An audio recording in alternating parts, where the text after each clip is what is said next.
Hello, this is Echo Chernik, and this is the Professional Artist. And you're listening to 107.7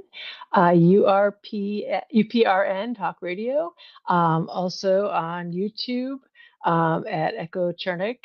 And I am so happy to be with you today. I am previously recording this because today I am live. So today I am at Gen Con in Indianapolis at booth 1159. If you happen to be at Gen Con, please come by and see me. So I won't be able to answer any comments that come by today, but please leave comments on my YouTube channel or send them to me afterwards. Or if you, like I said, if you happen to be in Indianapolis, please come by. But I'm super excited to show you and tell you all about this Dragon Scroll project that I have been working on. But first, I have to tell you a little bit about the what Gen Con is and what the company is that I'm doing this for. As you guys know, I'm mostly an advertising illustrator. I have been doing that for a very long time, and I've also been a gamer since college. I started playing D&D actually in high school. I did that for a little while, but then I ended up going to college and meeting my husband to be, and he introduced me to the role-playing game Shadowrun in second edition. And we used to play Shadowrun on Tuesday nights and Thursday nights, and I used to actually GM the Thursday night session, and maybe it was Wednesday nights. I don't remember. And I just loved it. I loved it because we were in New York City and we were, going to art school, and New York City is just super, and it's gritty, and it's fantastic. It was New York in the 90s, and it had this just mix of um, just this grittiness and this magicalness. And we were going to art museums, and I was learning all about all kinds of things. I would go up to the Morgan Library and learn about ancient artifacts and ancient things like the Dragon Scroll. I would go and see, the ancient tarot decks, and go to the Met Museum, and go walk around. But then you'd go and you'd walk down in Chinatown, and you'd see like late at night you'd see the sewers, like smoking, and you'd see I used to love the awesome dark graffitied um, uh, um, alleyways and stuff. I've always loved like the darker parts of, you know, urban settings and stuff. I find just a certain beauty in the way that light hits like the walls, and it just the urban decay parts of things. I've always found that just has a certain beauty to it. From an artistic sense, I mean, just artistically speaking, and as well as, like, I love the artistic, I like my art nouveau stuff is so finely crafted and everything. But then I've on the dichotomous side of it, you also look at my Shadowrun work, and it's got like a gritty, dirty aspect to it, which is just so different. That's so we played Shadowrun then, and that really worked its way into my work as well, and it influenced me a great deal. And we've been playing Shadowrun since then, and that was 30 some odd years ago. And we've literally got married, and we have not, I don't think there's been a great deal of time that we've stopped playing Shadowrun. We were dating, and we went to my first Gen Con. We went to our first Gen Con when we were still dating, and that was, for all of you that are at Gen Con or are familiar with it, that was the year that Dunkelzon got assassinated. They did this big announcement that the fictional dragon Dunkelzon had been assassinated, and as part of the ambiance of the convention, to announce a new book that was coming out and everything. And and that's when we were dating. And back then, I remember going into the restrooms, actually, and there were like no women in the restrooms. I mean, there weren't very many women there at all. Now it's great. There's lots of women. There's tons of women. It's changed a lot since those days, and that's pretty cool to see. As I remember, we'd go in, there's no line. Now there's a line, which is good, sort of, except if you really have to go to the bathroom, then you're like, oh, come on, why can't it be when there's no line? But ultimately, it's nice that there's it's really, really much more equal than it was back then. Um, but I really wanted to work for Shadowrun back then, and I was just starting out. I was in art school, and I was putting together my portfolio, and I was doing when I was a senior at Pratt. I went to Pratt in Brooklyn, and when I was a senior, I knew I wanted to be an illustrator, and I knew I wanted to be a full-time illustrator, and I was really mostly afraid that I was going to end up getting a job somewhere doing something like I don't know whatever, being a waitress or doing something, and not ever having the time to illustrate, and then getting sucked into that job and being like, well, I'll illustrate on the side, and never and falling away from it, not ever being able to do it. And so I decided that no, I wasn't going to let that happen. And I'm looking at all of the books for um, they were all playing games, and they were all on black and white at the time. It was Mage, The Ascension, and White Wolf Vampire Masquerade was huge, huge at the time, and they were and of course Shadowrun, which was not owned by Catalyst then; it was owned by FASA, and it was and there were other ones too, other smaller ones and things, and they were all in black and white at the time, and the illustrations were different than they are now because they were all pen and ink and black and white, and they didn't have the internet then, back in ye old days.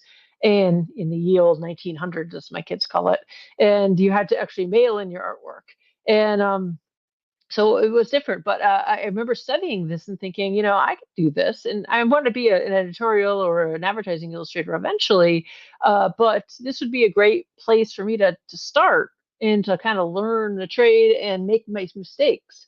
And so I spent my entire senior year of college studying all different forms of black and white work. I just basically was like, all right, let's learn all the different forms. I was like, oh, I'm going to study pen and ink. I'm going to study pen and ink wash. I'm going to study, all every different type of black and white I could.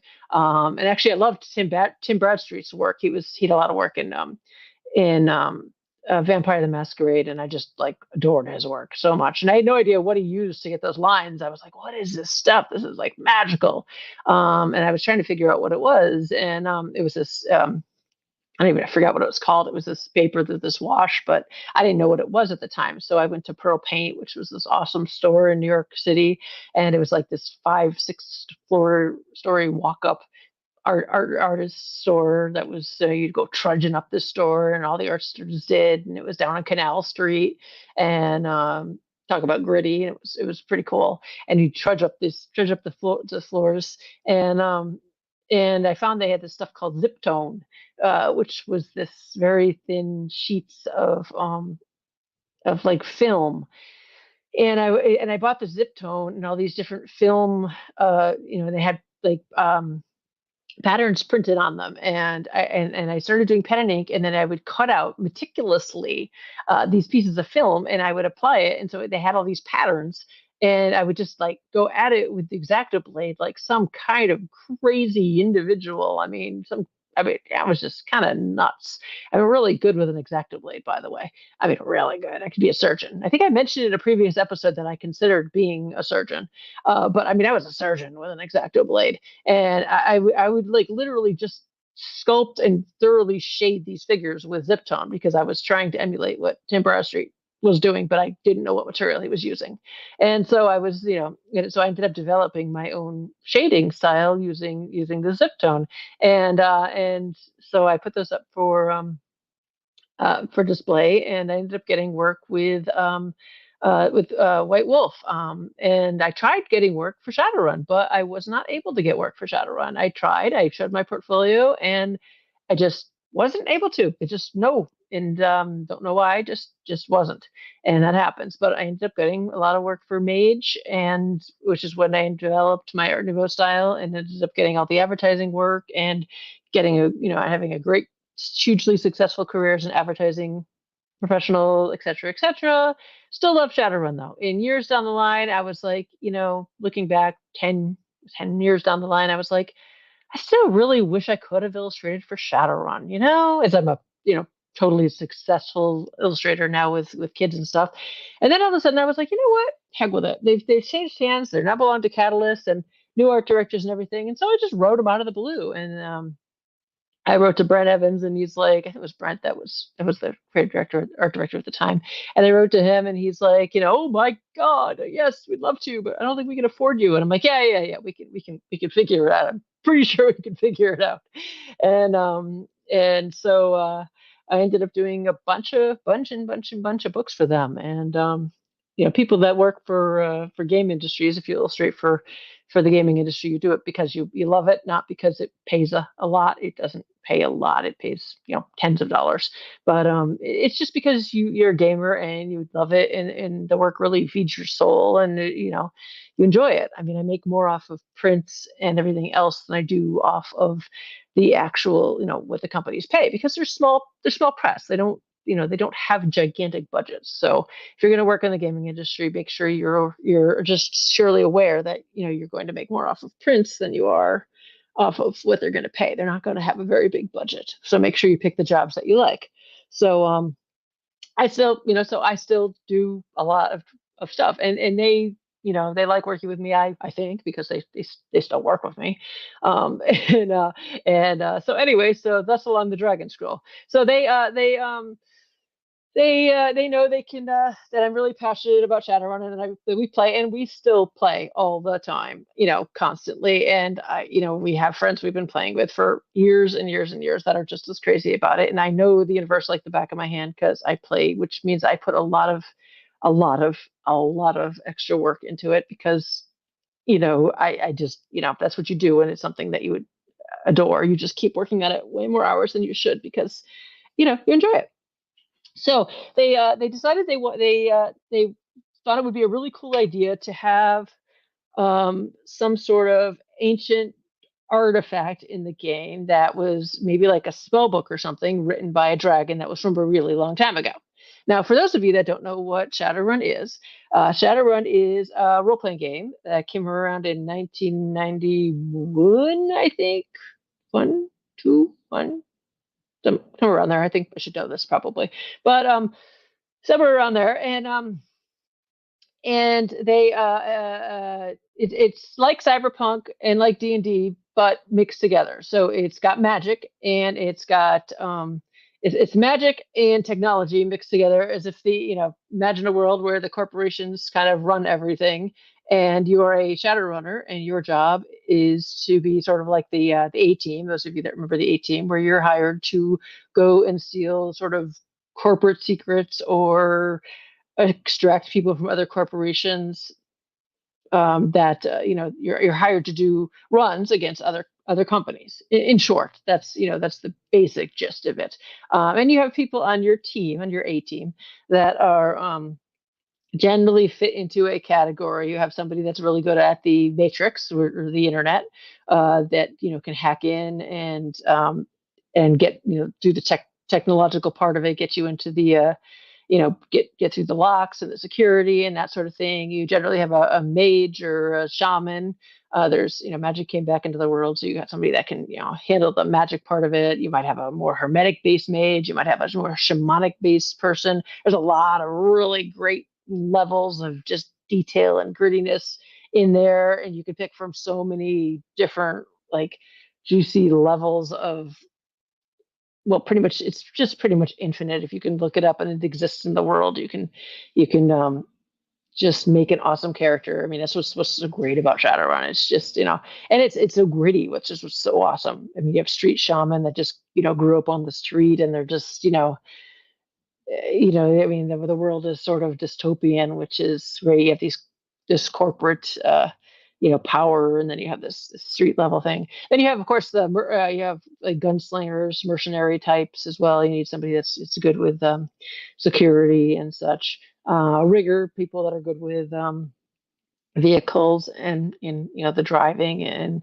such, or a face type person that's can talk their way through things. That's your general team makeup, sort of the A team sort of structure. And results may vary depending on your team, and as you play together, you develop a stronger team bond, and you figure out how each other's works. And and if you have a good group like we do, that you learn how each other's works, and you start to kind of grow over time and develop, which is I like it as a more of an adult game, as opposed to just bashing and blowing stuff up because I prefer a more adult and deeper game. But which brings me again to the Dragon Scroll because I like puzzles and mysteries and depth. And so our game over the last 20 years we've been playing it has gotten quite complicated. And so we have a lot of things in our own personal universe and in the Shadowrun universe that you know, get tie in and get complicated. And so do the other people that play Shadowrun out there in their own universes that are complicated. And I mean, you get pretty involved in doing research in the real world and how things tie in. So they approached me and they said, "Hey, Echo, do you want to make a really cool artifact that is maybe archaic and like was written by a dragon. Oh yeah, there's dragons in the universe, by the way, and they might or they might run a corporation, and that's pretty terrifying in itself because they have like hordes of gold, but they can take on like a human form, and they're smarter than you, way smarter than you, and way more magical, and so they so anyway they do you want to make this artifact that they dug up and that came from a long time ago, and we wanted to kind of have something in game that has like a tactile feel that players could actually have that was that's that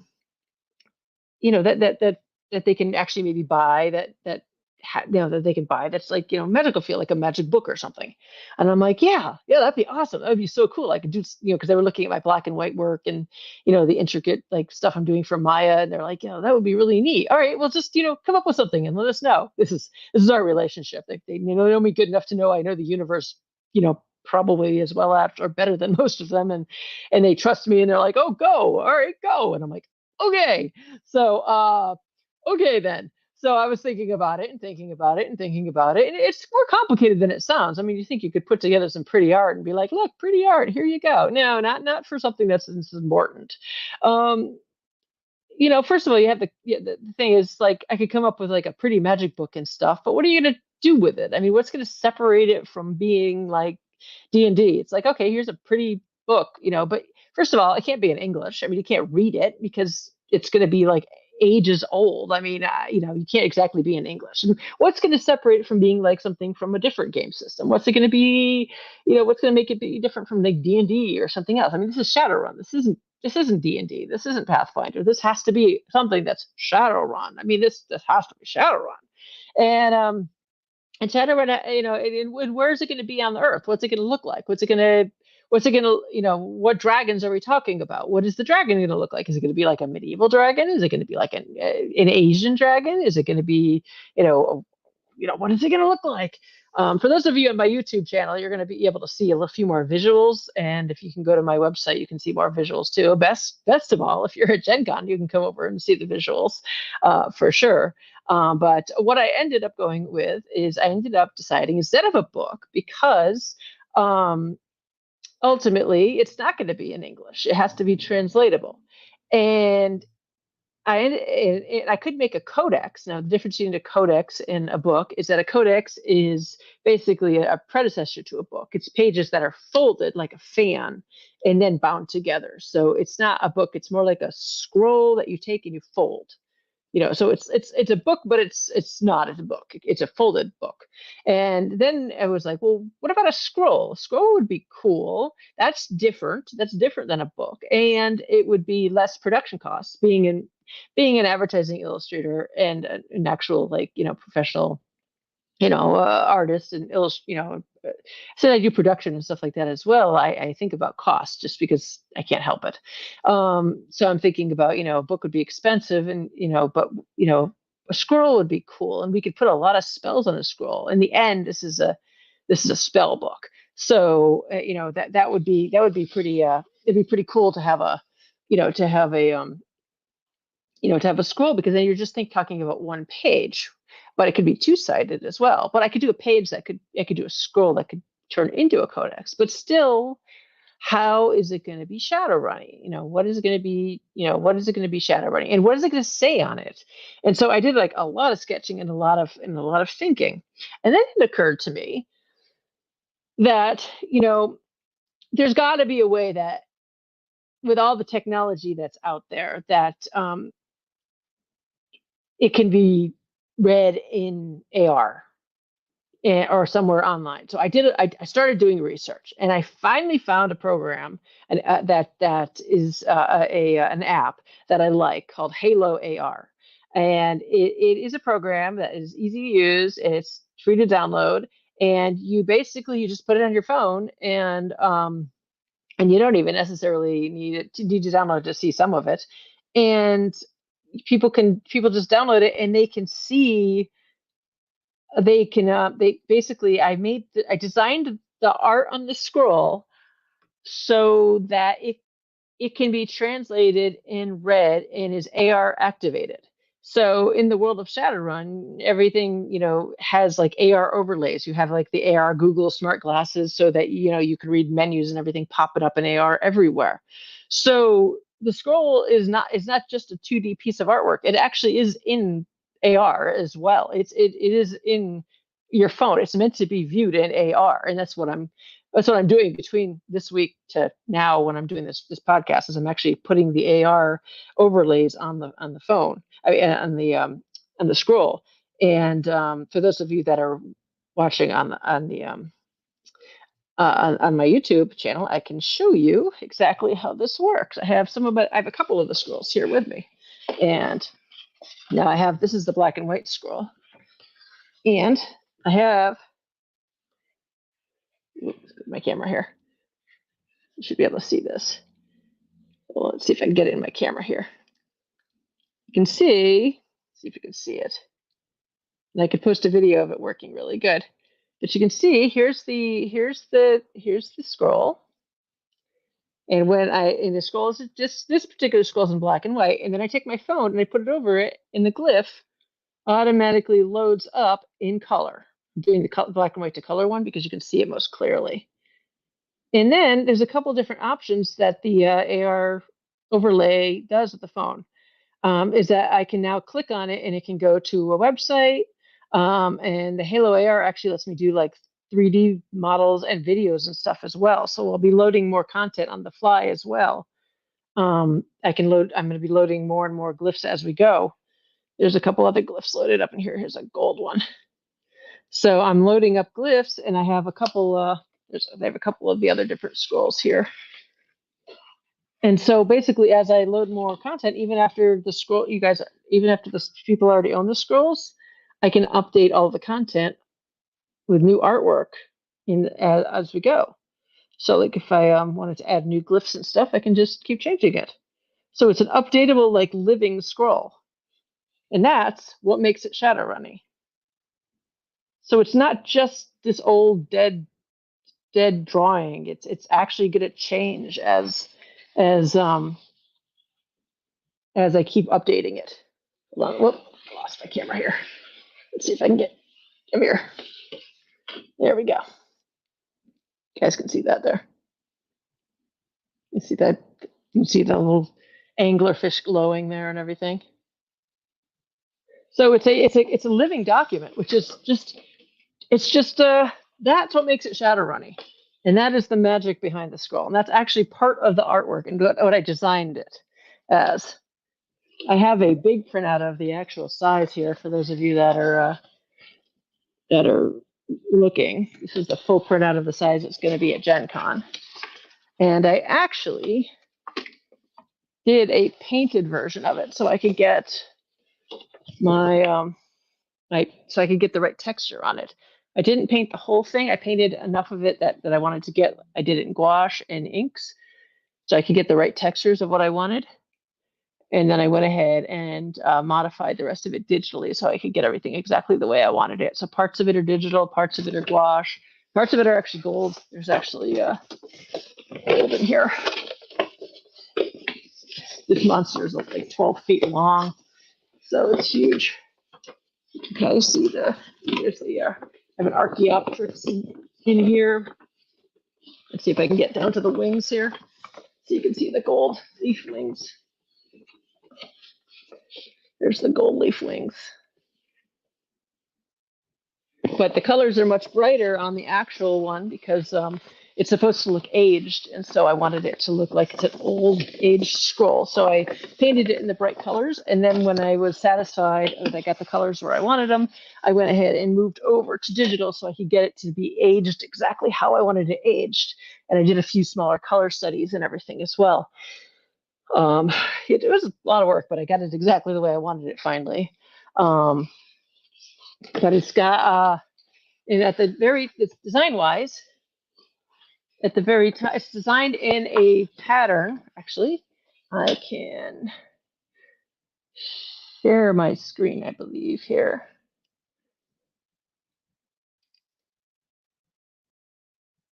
I'm going to share my screen for those of you that are here and can see this.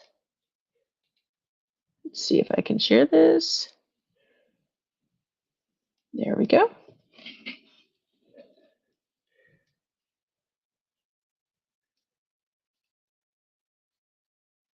Okay. This is my first sketch here. I've been forgetting a couple things here. There we go. The first sketch. So what I wanted it to be is I wanted it to, it has actually three, it has three, it goes horizontally or vertically, and it has three columns. It has the middle column, which has the shaman on the left on the top, and she's got a gold circle behind her with her wings spread. And then below her, she has her name. And then below that, there's the dragon. See if I can zoom in here so you can see her. See, there's the shaman, and then here's her, and then her name below her, and then the dragon comes in below that. And then the glyphs are going to run on the top and the bottom. I'm not going to say too much about the content of the glyphs. The glyphic language was designed by Lazarus. It was designed actually for the Shadowrun Tarot, which does tie into the scroll, just because we designed the tarot as well. So we decided we would tie it in. I'm not going to give you too much information on the actual content because, like I said, there's all kinds of secrets and things tied in here. And so I don't want to give too much away. However, in the first level, if you know, remember the Shadowrun Tarot, there are levels to the pieces I work on. The first level, it is actually a spell book. So all of these glyphs are different spells that you can study to learn different spells in game. And so that's how it works in Shadowrun. You study the different spells, and then you can spend your karma to learn spells. And so this spell up here on the top left, the very first spell is the translate spell, and that allows you to actually learn to read the rest of the scroll. That's how we tackled the how do I learn to what the rest of the stuff means. These down here are the shaman and the dragon's name, and then the rest of these are spells, and you'll be able to learn that from the guide when you buy the book, or maybe they'll be provided after. This is an incomplete scroll, it looks like, because I think I loaded up an earlier one. But then it translates, then it goes, it transitions from land to sea, and you have all different spells and all different artifacts. And the dragon is actually more of an Amazonian type setting. So it's a lot of things that have to do with the Amazon.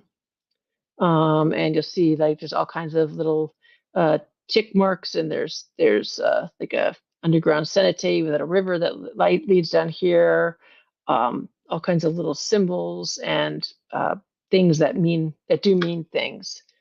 There's geckos and frogs and mountain ranges and birds, exotic birds, and there's this five pointed flower. There's these fishes and these cool vertebrae, like all working along the edge of the border. I really had a really good time designing all of these things. I love doing this. There's a skeleton that's like kind of worked into the border, and with a centipede like coming out of his mouth like a tongue, and they all tie into each of these spells and into the spells' meanings. And I really like doing the visual design of these. way too much fun designing the visual meanings of this. And that's the front side of this the scroll. There is also the back side of the scroll, which I can't say too much on yet because that is there's actually going to be different there's going to be different releases on it. There's going to be a couple upcoming books, and they're going to tie into those. But I can show it to you. I also designed this. Let's see if I can get a better look at that here. For those of you that are on there, it is a tall vertical piece. It has a completely different look, and it has these dragons that are illustrated by April Solomon, and it has a sort of painted look with gold glyphs and marks, and like it has like a flower has a completely different painted look. It looks like it was painted by a completely different artist, and that is on purpose because it is supposed to be painted by a completely different artist. And that is so that is on purpose. That's because it was designed to look like it was, like I said, painted by a completely different artist. And that's part of the story of the scroll, which again I can't say too much because that's going to come out in the later books and the story behind it. And I actually, once I kind of designed the idea and the look of it, I contacted them and worked with the team. I said, all right, well, who's doing what with dragons? And you guys want to, let's put together some stories behind this because I have this great idea, and let's, we might as well make this into something that makes sense, and let's talk dragons. And we ended up working together and coming up with some really great stuff and tying it into all the stuff they're doing with their dragon stuff. And they got some really cool stuff coming up with the new dragon books coming up. Oh my God, it just sounds amazing. And I don't know what I'm allowed to say, so I'm not going to say anything. But there's some really cool stuff coming up that I know about, and so we were able to tie some of that into the art and preemptively, which is really neat. And I shouldn't say anything about that, but yeah. So it's really fun to work on projects that you like, and I like the glyphic, element of all of this, and it's just it's neat too. And when I was working on this, actually, was working on this right in the middle of when when people were all really in the height of everybody being all upset about AI and everything. And I was, and I'm designing every single line and element meaning something, and I'm thinking, there's no way AI can't do this because like every single meaning and shape and negative space and it all has so much symbolism in it. There's so much symbolism. It's like the Bayeux Tapestry. It's got like so much storytelling like tacked into this thing. It's 12 feet long. It's huge. I mean, it's if you look at my Instagram page, I mean, I'm sitting next to the whole big long drawing. It's very long. It's 12 feet. It's big, and but it's that's the thing. You can't replace. You can't just whip up. AI can't just whip that out. I couldn't even describe it to a computer to say, okay, make this now, because it just took me so long to formulate exactly how every single line is laid out. And I think I'd like to do more intricate line work like this, and I really had fun making the it's not really a Mayan sort of look. I mean, it's influenced by sort of by Mayan, but a little bit Egyptian, but a little bit, I study a lot of different artwork from different pantheons across the world, and it's got a little bit of Mayan, a little bit of, a little bit of everywhere. And like I said, also that entire time studying black and white. I mean, I studied black and white for a good chunk of the beginning of my career. So going back into the pen and ink and the black and white and the line weight was is was really important. So um, this the scroll by itself, when you see it in black and white, it's it's got a lot of lines. it's It's a lot. It's just I love working in black and white, so I think I'm going to continue to go on that. I did a lot in Maya, which is still up on Kickstarter for just a few more days. If you like black and white and gold, sexy women, not so much sexy dragons, but this is a pretty sexy dragon. Um, oh, I also did another piece. Speaking of the scroll, for those of you that are on here, it's this one's for charity though. The head of the owner of Catalyst actually lost a son this year, and so I did a piece, a glyphic piece that goes with uh, the scroll, specifically to benefit their cause, which is for um, fighting addiction. His son overcame his addiction, once and for all. He was there just celebrating that. He was, he just really, really just overcame it finally. And that's not what took him. It was an accident, unfortunate accident. And so this glyphic piece is symbolizing overcoming addiction. It's actually it's a same glyphic representation that's in the scroll. It's got a butterfly with these two scythes that are coming down, and it's just severing this Venus flytrap from its roots. And I made a small number of prints that be at Gen Con, and then a very, very, very small number of actually hand embellished um, prints that are like that are going to be spell foci that I'll have there as well that will benefit the family as well. So if you're Gen Con, definitely come by and pick those up, or at least see them anyway, because they came out really, really cool. So yeah, but so definitely come by Gen Con, see me 11:59, and I'll have the scrolls, the artwork up for sale on my website at echochernik.com, and I will have them definitely on my Instagram, and definitely, if you get the chance to draw in black and white, there's a really good pen and ink website on pen and ink group on Facebook with people post pen and ink drawings, and that's always fun to watch. You can't cheat with pen and ink. You can't just slap in some color and redirect the eye if you get your drawing wrong. You can't be like, "Oops, that anatomy's wrong. Let's just slap some color in there and redirect the eye." So uh, I'm gonna keep doing the black and white. It's just and there's just something fresh about it. And like I said, I don't think it can be replicated as easily with AI, just because it's so every line has to be so deliberate. It has to be so just perfect. But my I look back at my original early work, um, and it's still good, but it's now my lines are much more. I think I have a lot more perfection in my lines. I think a lot more perfection in my spaces and my in my groupings of lines. I'm not drawing like the object as much as I am more the groups of spaces, and which is important when you're working in black and white. If you do if you do too much detail all over the place, it's easy to get lost in a piece. You find that you all of a sudden you can't tell what's going on.